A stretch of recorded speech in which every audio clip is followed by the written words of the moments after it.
হাসিনার বাসভবন সহ তার পরিবারের 7টি প্লট ও ফ্ল্যাট জব্দ, অবরুদ্ধ 124 ব্যাংক অ্যাকাউন্টে 635 কোটি 14 লাখ টাকা।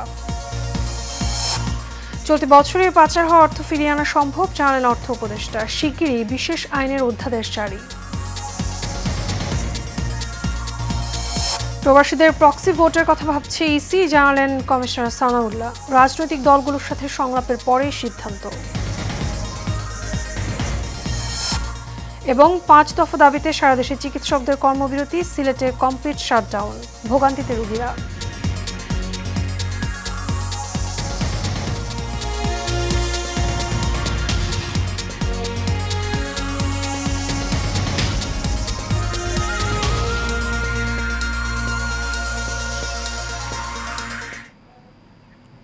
স্বাগত এশিয়ান নিউজে, আপনাদের সঙ্গে আছি আমি মিতা মৌসুমী।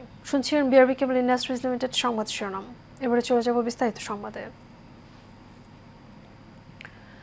ছাত্র জনতার অভ্যুত্থানে ক্ষমতাচ্যুত শেখ হাসিনা এবং তার পরিবারের সদস্যদের 124 অ্যাকাউন্ট জব্দ করেছে দুর্নীতি দমন কমিশন দুদক। একই সঙ্গে জব্দ করা হয়েছে শেখ হাসিনার ধানমন্ডির বাসভবন, সুধা সদন সহ 7টি প্লট ও ফ্ল্যাট। দুদকের আবেদনের প্রেক্ষিতে আজ ঢাকা মহানগর সিনিয়র স্পেশাল জজ জাকির হোসেন গালিব এ আদেশ দেন। এদিকে শেখ হাসিনা এবং তার পরিবার এবং তাদের স্বার্থ সংশ্লিষ্ট ব্যক্তি এবং প্রতিষ্ঠানের 124 ব্যাংক অ্যাকাউন্টে 635 কোটি 14 লাখ টাকা অবরুদ্ধ করার আদেশ দিয়েছেন আদালত। আজ ঢাকা মহানগর সিনিয়র স্পেশাল জজ আদালতের বিচারক মোহাম্মদ জাকির হোসেন এই আদেশ দেন।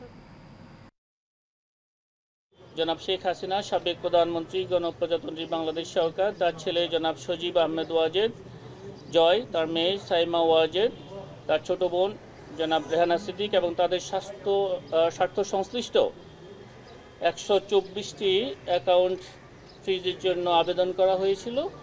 আমরা কিছুক্ষণ আগে জেনেছি এই 124টি অ্যাকাউন্টে যে অর্থে রয়েছে সেটা বিজ্ঞ আদালত থেকে সে বিষয়ে অবরুদ্ধকরণের আদেশ প্রদান করা হয়েছে। এবছরের মধ্যে পাচার হওয়া অর্থ অন্তত কয়েকশো কোটি ডলার ফিরিয়ে আনা সম্ভব বলে মন্তব্য করেছেন অর্থ উপদেষ্টা ডক্টর সালেউদ্দিন আহমেদ। আজ সচিবালয়ের সরকারি ক্রয় কমিটি বৈঠক শেষে কথা বলেন তিনি। এছাড়া বিদেশে শিক্ষার আড়ালে পাচার হওয়া টাকার বিষয়টিও তদন্ত করছে সরকার। নূর মোহাম্মদ ভুইয়া রিপোর্টস। অন্তর্বর্তী সরকার ক্ষমতা গ্রহণের পর থেকেই একের পর এক সামনে আসে বিগত সরকারের আমলে ভয়াবহ অর্থ পাচারের তথ্য। ডক্টর ইউনূসের নেতৃত্বাধীন সরকারও ফোকাস পয়েন্টে রেখেছে পাচার হওয়া অর্থ কিভাবে ফিরিয়ে আনা যায়। এরই ধারাবাহিকতায় সেপ্টেম্বর মাসে কেন্দ্রীয় ব্যাংকের গভর্নরের নেতৃত্বে 11 সদস্যের একটি টাস্ক ফোর্স গঠন করে সরকার। পাচারের অর্থ ফেরাতে টাস্ক ফোর্স এরই মধ্যে তদন্ত শুরু করেছে।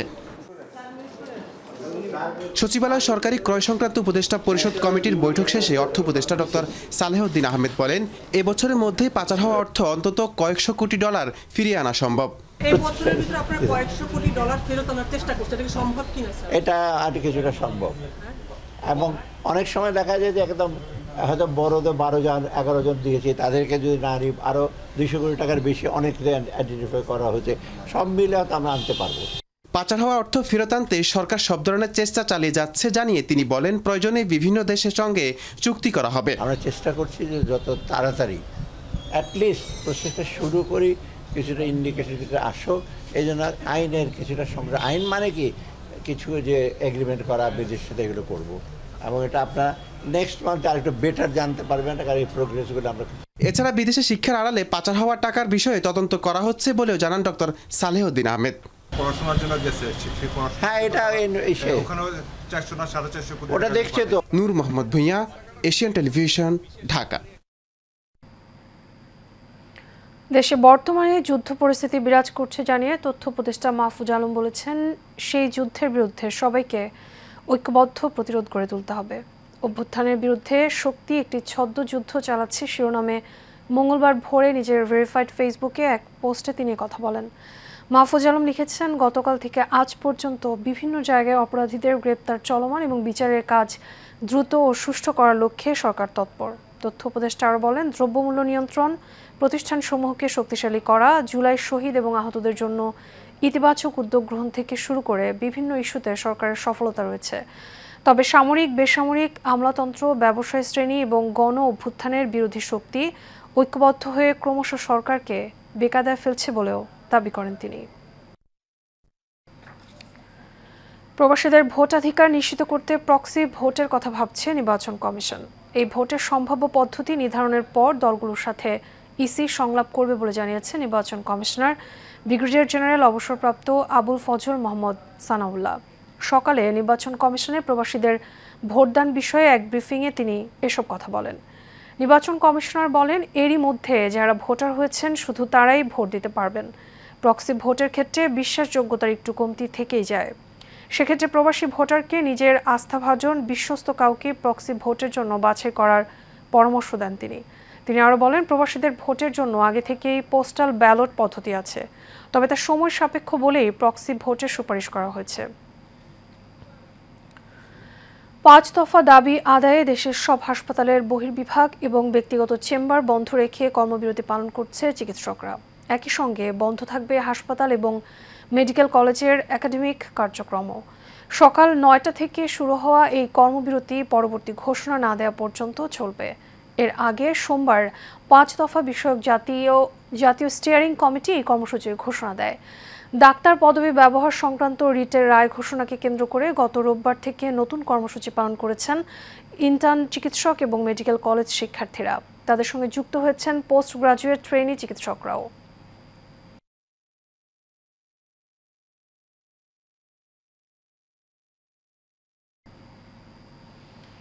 এদিকে 5 দফা দাবি আদায়ের লক্ষ্যে কমপ্লিট শাটডাউন পালন করছেন সিলেটের ওসমানী মেডিকেল কলেজের চিকিৎসকরা।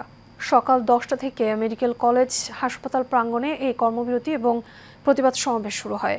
এতে সেবা নিতে আসা রোগী এবং স্বজনরা পড়েছেন ভোগান্তিতে। এমবিএস বিডিএস ব্যতীত কেউ ডাক্তার উপাধি ব্যবহার করতে পারবে না। ওটিসি ড্রাগস লিস্ট আপডেট করতে হবে এবং স্বাস্থ্য খাতে চিকিৎসকের সংকট নিরসন সহ 5 দফা দাবি জানান বক্তারা। দাবি বাস্তবায়ন না হলে কঠোর কর্মসূচির ঘোষণা দেন তারা।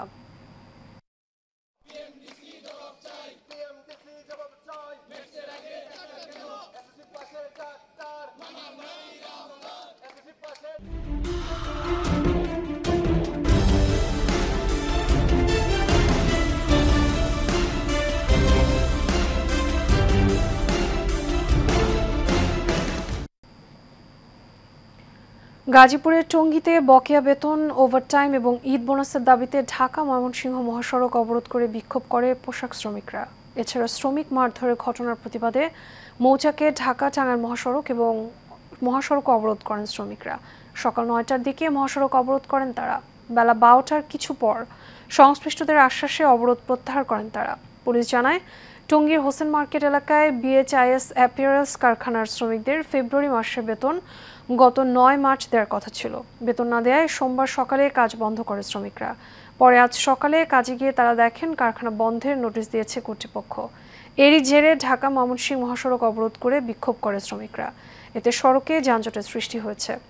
এদিকে সার্বিক পরিস্থিতি বিবেচনায় গাজীপুরে 10টি কারখানায় ছুটি ঘোষণা করা হয়েছে। গাইবান্ধার সুন্দরগঞ্জে বাংলাদেশ জামায়াতে ইসলামের উপজেলা শাখার উদ্যোগে পবিত্র মাহে রমজানের তাৎপর্য এবং জাকাত শীর্ষক আলোচনা সভা অনুষ্ঠিত হয়েছে। উপজেলা অডিটোরিয়াম হলরুমে এই আলোচনা সভা হয়।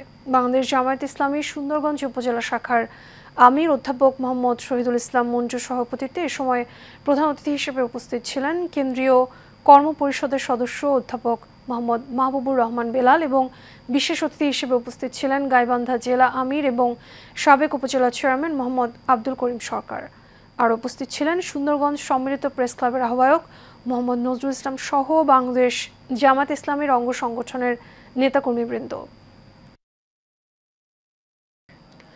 রাজধানীর লালবাগ থানার সাবেক ছাত্রদল নেতা হাজী মোহাম্মদ স্বপনের উদ্যোগে বেগম খালেদা জিয়ার রোগ মুক্তি কামনায় দোয়া এবং ইফতার মাহফিল হচ্ছে। এ সময় উপস্থিত ছিলেন শহীদ নাসির উদ্দিন আহমেদ পিন্টুর ছোট ভাই হাজী রিয়াজ আহমেদ মনি, ঢাকা মহানগর দক্ষিণ বিএনপির যুগ্ম আহ্বায়ক হাজী মোহাম্মদ মনির চেয়ারম্যান, যুগ্ম আহ্বায়ক হাজী মোহাম্মদ মুজিবুর রহমান মজু, সদস্য হাজী আনোয়ার পারভেজ বাদল, সাইদ হাসান মিন্টু, শরফুদ্দিন আহমেদ সহ বিএনপি এবং এর অঙ্গ সংগঠনের নেতাকর্মীরা।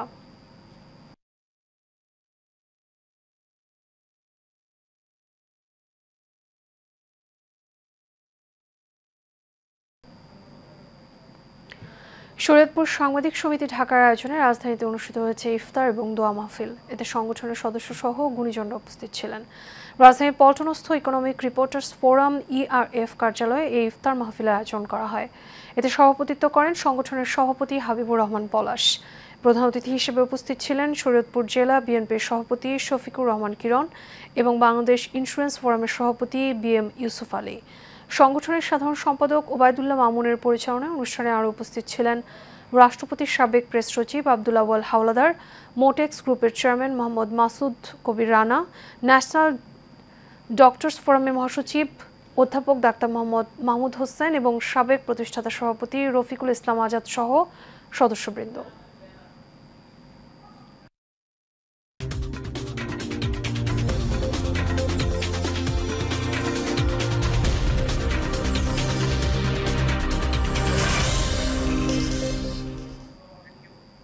এবার খেলা খবর। 2025 সালের কেন্দ্রীয় চুক্তি তালিকা প্রকাশ করেছে বাংলাদেশ ক্রিকেট বোর্ড।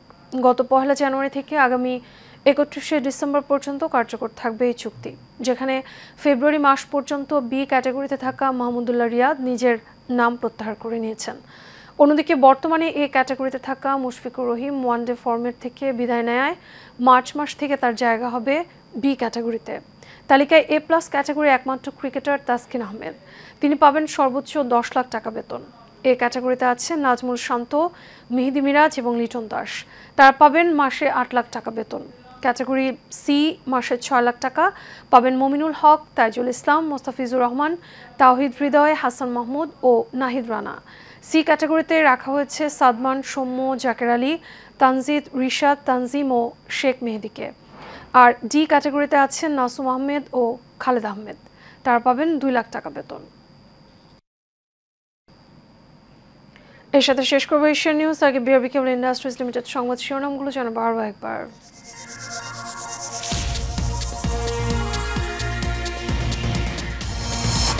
হাসিনা বাসভবন সহ তার পরিবারের 7টি প্লট ও ফ্ল্যাট জব্দ, অবরুদ্ধ 124 ব্যাংক অ্যাকাউন্টে 635 কোটি 14 লাখ টাকা। চলতি বছরে পাচার হওয়া অর্থ ফিরিয়ে আনা সম্ভব, জানালেন অর্থ উপদেষ্টা। শিগগিরই বিশেষ আইনের অধ্যাদেশ জারি। প্রবাসীদের প্রক্সি ভোটের কথা ভাবছে ইসি, জানালেন কমিশনার সানাউল্লাহ। রাজনৈতিক দলগুলোর সাথে সংলাপের পরেই সিদ্ধান্ত। এবং 5 দফা দাবিতে সারা দেশে চিকিৎসকদের কর্মবিরতি, সিলেটে কমপ্লিট শাটডাউন, ভোগান্তিতে রোগীরা।